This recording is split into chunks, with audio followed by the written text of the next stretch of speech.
In 1992, Congress struck a deal with pharmaceutical manufacturers to expand access to care and medication for more patients. If pharmaceutical manufacturers wanted to be included in Medicaid's coverage, they'd have to offer their products to outpatient entities, serving low-income patients at a discount. The idea was brilliantly simple. Drug manufacturers could have a guaranteed income from participation in the Medicaid program, and covered entities could have guaranteed access to discounted medications. Congress set up a payment system by way of rebates and discounts, affording certain healthcare providers a way to fund much-needed care to patients who could not otherwise afford it. This payment program is little known, but is now significantly large. It is the 340B drug pricing program. For nearly 3 decades, the 340B program has greatly expanded access to care and medication for underserved communities. But many public health advocates are asking how the program can be improved to serve even more patients.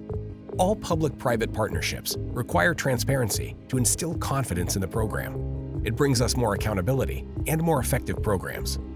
Transparency helps to identify areas of improvement in operations or enforcement, as well as limiting waste, fraud, and abuse.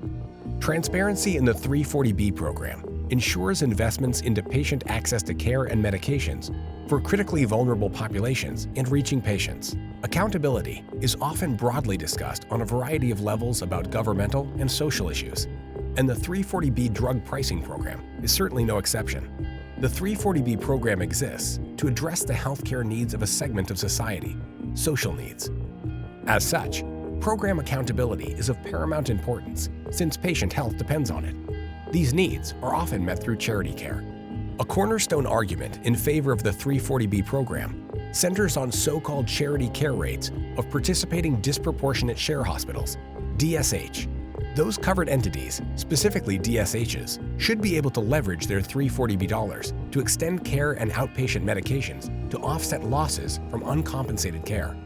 In the ideal, offsetting the costs associated with charity care to provide more care to low-income patients is noble and moral and just, and an ideal society should support.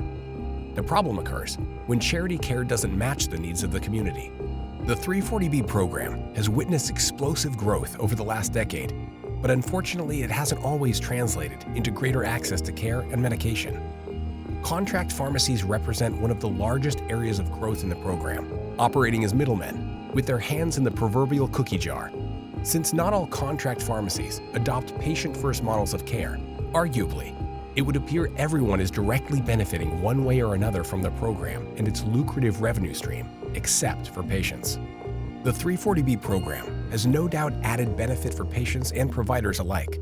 The measure of this benefit, however, is shrouded by uncertainty over the lack of transparency and accountability, decline in hospital charity care, as well as the explosive middleman growth in contract pharmacies and pharmacy benefit managers. 29 years after the program's inception, it is now unclear to both regulators and patients, both qualitatively and quantitatively, if the congressional intent is being met.